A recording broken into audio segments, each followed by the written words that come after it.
Ahoy! I have been a little busy getting sick and a kitten. He was found on the side of the street by a family friend, and his name is Garrick, and he's estimated 4 weeks old, aren't you? And he's just starting to get a little playful, so this might be a little interesting. I didn't get much done 2 weeks ago.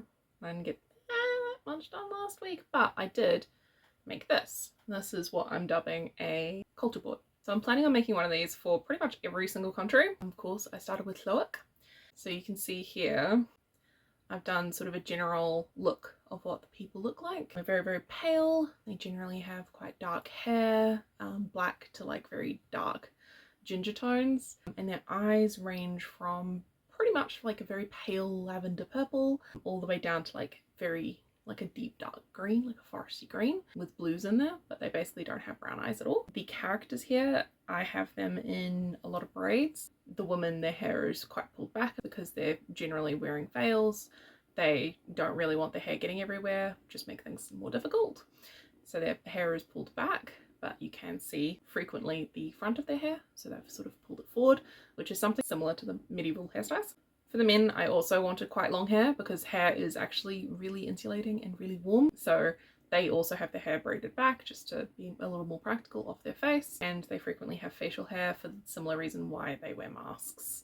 It's a protective thing, but also it's a warmth thing. And of course, to a certain extent, it's a fashion thing. So this is basically what the characters from this country will look like. Then we move down on the page. I did a sample of dress from the different classes. Here we have the highest class fashion, which you've seen with, if you watched the last video, Falia's fashion would sit within this realm. I was aiming for more lords and ladies rather than princes and princesses, but her fashion is very, very similar. The sort of middle class clothing, a touch more practical. It is a little looser, so it accommodates a range of sizes a bit more. So you imagine that with middle class, you would be handing garments down a little more as opposed to having new garments made specifically for you, or you want them to last for longer. Whereas the higher class characters are more likely to have things altered or made specifically for them in the first place a little more regularly because they have the money to be able to do that. You can see that the veils also are shorter for middle class as opposed to the high class. Then we have the low class where they don't have the thin veil fabric for the women. They only have the mask, so they're actually less protected, but that's more affordable and easier. However, they are still wearing something veil-like, so they are still sort of hiding their hair and themselves a bit more through the veil, and their clothing again is a little looser, a little more simplistic. I was also thinking about dyes. Blues and greens are pretty easy dyes to make, so I've had them mostly dressed in those colours. Even up to high class, I can imagine they're not as interested in the more interesting dyes. I think it's a little more practical, a little less I want to wear this colour because it's pretty kind of thing. And I know it's not necessarily everything. A lot of it's like, you know, you wear more expensive dyes to show off your wealth, but this culture is a little less interested in doing that.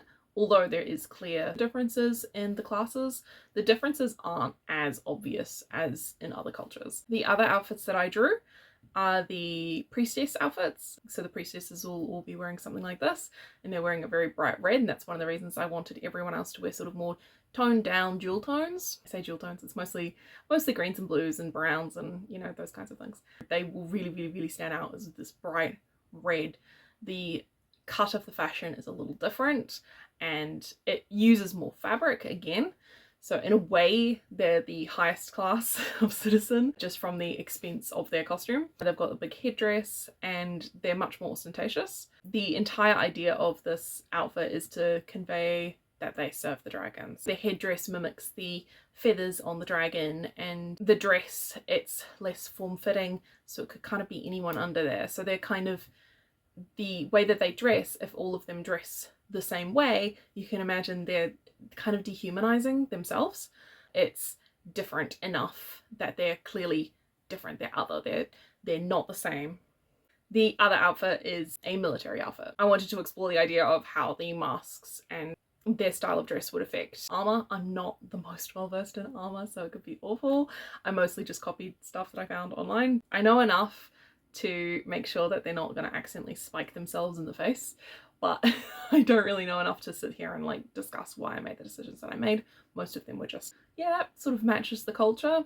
The next thing I did was actually something I did quite a while ago, but it was just digitizing it, and that is the alphabet. So you can see here all of the letters that they use in their language. I did something a little interesting with their language, and I know that it does exist in other languages, but they're not languages that I really know, and that's having a line to show each word. So through the middle of each word is a line, so you can tell where the beginning of the word is and the end of the word. I imagine that their language was carved into stone and eventually wood, so I wanted to keep everything quite straight angles and quite regular. Their language also, which I haven't written here, but I have it in other notes, the language goes left to right and then right to left and then left to right. That right to left is also mirrored. Having the more simplistic straight lines makes it a little more obvious and easier to read in that respect. So I've heard that a few ancient cultures did this. They would go left to right and then right to left. When you're reading something that's been carved into stone on the side of a building or something, you could read one way and then you just go down and then read the other way, instead of having to like walk one way and then, okay, let me just go back to this and then walk again. So it makes it a little more efficient, and I thought if they're a culture that does a lot of carve into stone and whatnot, I thought that that kind of thing would work really nicely. I like the idea of it being a little more foreign, a little bit different from us. So there's a few sample words. Lhoēk is the name of the country. Etha means like people, so Lhoēketha is the people of Lhoēk. I wanted to imply that they're slowly heading towards having unique symbols for specific concepts and terms, so that's why it's connected at the bottom. I don't think that that will happen for everything. The next word is drag, which means dragon. Saram is star. Shirika is a sort of spirit. And you can kind of see that there's ka is again, the symbols are connecting. So like ether, it's a concept that's used quite often. So ka is something that denotes essentially predator or spirit. It's things that hunt. So it's something that's used fairly frequently as well. So it's starting to turn into its own symbol. I'm not like someone who knows that much about languages, so I'm sure that there's all sorts of problems. Languages have to start somewhere, and I'm sure I'll figure out the flaws as I go and fix them. Next to the alphabet, I have a better sketch of the dragon. So I've just taken the sketch that I had in my sketchbook and just went over it digitally. And that was more for flavor than anything else. Probably my favorite thing on this entire page is the flag and map, but probably more the map. I learned how to draw map mountains, and I very much enjoy drawing map mountains. And so you can kind of see it's simplistic, and this is a huge country. I'm imagining it's like Alaska, you know? It's huge and everything is very spread apart. The dots are sort of major townships or cities, and then the one where it's got an actual drawing, that's the capital. So that's where Thalia and her family are based, because they're, you know, the royals, so they're in the capital. And the different colours denote the different regions that those larger townships and the lords that sit there would be ruling over for the king and queen. Guessing that this map is going to change quite a bit, but as a base quick sketch of a map, it means that I can at least go, okay, so this character's here and they walk here, and like I can kind of imagine it just a little bit better. It doesn't need to be perfect. With fantasy maps, you really don't need to sit down and have like the exact distance of things and everything, and it's nice too, but like as long as I can estimate, okay, they're going past here and oh, there's a major landmark, then it's fine. Eventually I'll probably do this a lot bigger and add in little detail of landmarks that are much smaller so that I know exactly what's happening where, perhaps even detailing out the paths that people take. But that's not something I need right now. Right now I just need something to know the basic layout of the country, and I can start going in and giving the lords names and whatnot, just to add a little bit of depth so the characters can bring these people up and it makes sense within my own mind. I don't want to be doing that too much. I don't want to be sitting there like listing off a bunch of names that are never going to come into the story. But since the story is based around princes and princesses, this sort of thing does come up. So it would be good to actually know what's going on there. The flag, I'm quite proud of. It went through a few different renditions. The first two maps that I did, one was a dragon, black dragon over a moon, and it was what I described I think in a different video, where it's very much designed based on the heraldic lions and you know, the animals that are like, it's very much designed to match those, and I wanted to continue that on because it's fun and medieval, but I wanted to add a little bit more flair to it. Like, it just felt a little basic. It just didn't quite feel right. And then the other flag that I tried was just mountains with a star, which I did like as well. With this flag, I've combined all of the elements to make just a single flag, and all of those elements are essentially the creation story and an important myth. The star is the family symbol of Whālea's family, so the royal family. We have the dragon, which is a very important character within their mythology and within their lives. Then you have the moon, and at the bottom, that little triangle coming out, is the mountain. So the moon and the mountain, that's kind of talking about the creation myth. And then the dragon is an important protective figure, and so is the royal family. So I think that all of these elements work together to make a much more cohesive and interesting flag, as opposed to just having the dragon on top of the moon or the mountain and the star. I tried to pull in as many elements as possible to have as many meanings as possible. A little to do with the creation myth. Essentially, the earth falls in love with the moon, and in order to reach her, creates mountains because it's trying to reach out towards the moon. Of course, it doesn't succeed, which makes the moon cry, and that forms the first life, which involves dragons being born. And so eventually the earth tries to create jewels to match the moon's beauty and wishes to gift them to her, and the dragons take them up and give them to her, and the moon hangs them in the sky, which is how we get stars. So stars are jewels. And there's more to it and everything, and I'm sure I'll write it in a much more poetic way. But that's basically the explanation for all of the symbols within this flag. I obviously have a lot more to do with work to do with their myths and their legends and their stories. But this culture board means that when I'm creating a new character or when I'm talking about the culture, I can just look over here, have everything in one place, and it just makes things a little easier. So it should help with the writing process. I'm about halfway through making the Eladon one. I have not made an alphabet yet for them. I haven't done the map yet or the flag. Maybe I'm not halfway through.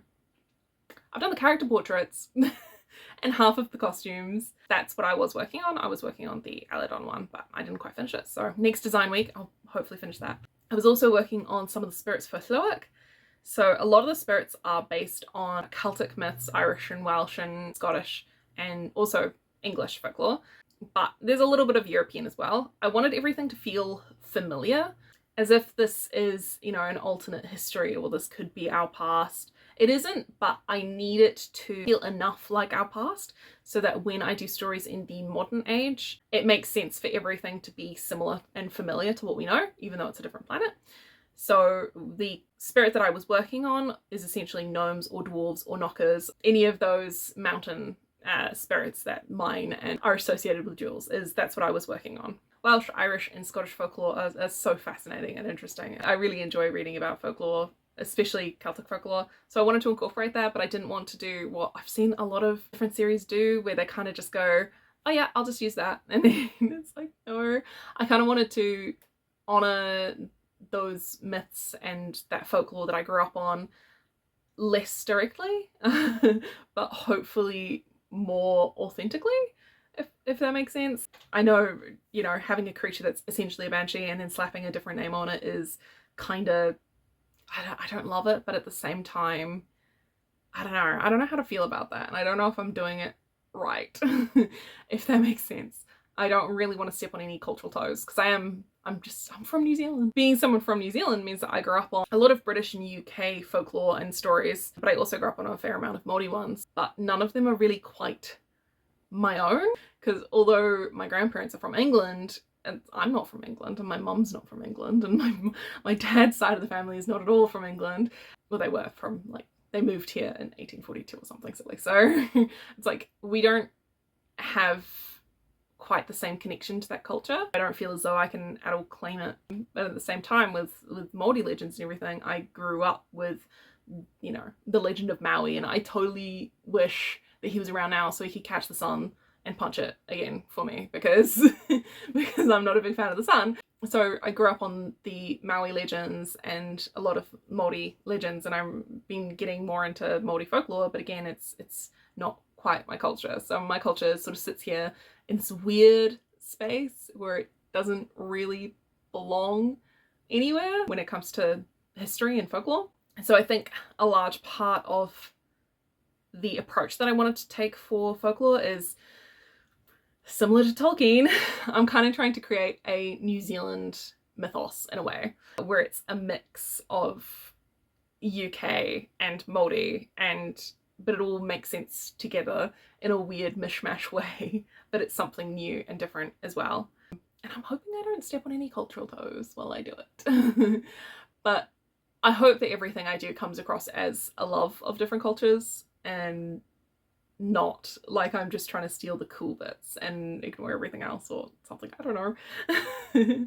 It's so difficult doing this kind of thing, because if I were to do something that was like purely my own culture, then I'd basically have farmers, you know, wearing swan dry and with their gumboots sharing sheep. Like, that's not that much to New Zealand culture. And we do not have a rich, deep history to pull from. Even the United States, which is still a very young country in the grand scheme of things, even they have so much more mythology to pull from. They've got Mothman and Bigfoot and aliens, which is essentially fairies. I just want to point that out. Which I think there's a Torchwood episode that kind of says that. It's like, there's all of these things and they're like, oh, it's aliens, and then it's fairies, and they're like, whoa. But I love fairies. I love all of these different spirits and creatures, and I want a world which has a lot of that. I really like when you read about old fairies, the way that they functioned previously, it was so much more dreamlike and strange and bizarre, and I really, really like that. So I'm hoping that I can have that in my world and have it make sense and have it feel correct. But yeah, there's lots of balancing and it is very difficult. I am trying very much to do whatever I want, but I'm also, you know, trying to think about all of these other things. It's kind of hard doing fantasy nowadays. You talk about hobgoblins, and if you say hobgoblin to one person, then they're imagining a great beast of a goblin, the larger, stronger, berserker kind of goblin. And then if you mention hobgoblin to someone else, they're thinking of like a little mischievous dude who hangs around your house. If you're someone who's interested in folklore and history, it's actually quite hard to strike a balance between what fantasy has become nowadays and what it essentially was historically, and what people genuinely believed in and the superstitions that people believed in. I want something that feels authentic and feels like that time, but there's a lot of different tropes that exist nowadays, and people very much expect something that's not necessarily direct from Tolkien, but heavily influenced. And that's not always the case. A lot of it feels like modern day with something. For example, and I actually do enjoy these books. I don't think that they're going to have a great cultural legacy like Tolkien will, but they're fun. A Court of Thorns and Roses and Iron Flame. The problem that I have with both of those books, and there are a lot of problems, like there are. I know that people have talked about that with those two books because they'll take words and then pronounce them differently, or they'll imply that Ireland is evil. So there's a lot of problems, but I think that the main problem I have with those books is it's essentially just modern day with a fantasy aesthetic. Like, the way that everyone talks, the things that they believe, everything is very, very, very modern. And I don't think there's a problem with that. It's not something that I want to do. I want these people to feel authentically from the time and the places that they're from, as opposed to the Scythe War School. It could be anywhere in the United States, and I'll be like, yeah, sure. Fantasy isn't running in its veins, if that makes sense. It's more like face paint rather than something in its bones. And yes, there are dragons, and yes, the dragons are important, but it could be a sentient plane, and I don't love that. I don't love that Tywin is literally just like some dude. Like, he's just some grumbly dude. Like, he doesn't feel as old as he should. And even Andana, who I know is very young, she feels very human. They don't really feel that different. Everything kind of feels like, it's not even modern, like just modern, it's modern American. Like, it feels American. I think the reason why Tolkien had such a long-lasting legacy and it made such an impact on fantasy as a genre, he essentially is the reason fantasy exists today in the way that it does. I think a large part of it is because he really tried to make an entirely separate world. Even though it was heavily influenced by many of the stories that he studied, it's still very much its own world with its own languages and its own systems, and it is different. Like, if I got dropped in Middle-earth, I'd have no chance. But if I was dropped in Lhoēketha and the Empyrean saga, I feel as though I could be dropped in there and I'll probably be fine. Not so much with the, you know, war aspects, but the culture is the same. Fantasy is at its core escapism, and nowadays you read fantasy and you're not really escaping anywhere. It's to another country, but it's not like to another world. And I want my book to feel like another world entirely, which I hope I succeed at. This is why I call these videos a writer rambles, because I've just gone on and on and on when I'm supposed to just be talking about culture board. I have been thinking a lot more about Featherfall, although that name is going to need to change. I am kind of starting to want to work on that, but I'm still very much in that Dragonflower realm, and the changes that I make in the Dragonflower world, it's because it's 10,000 years in the past, it's going to affect the world of Featherfall as well a little bit. I have a lot more history to figure out. The time of the Dragonflower duology is essentially directly after the, you know, the monster era. When monsters roamed the earth is a line that I want someone to say, something along those lines, to mean a long time ago. Anyway, I'm rambling.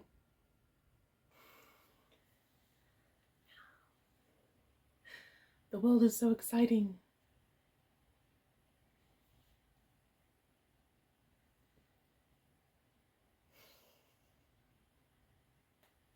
Bye-bye.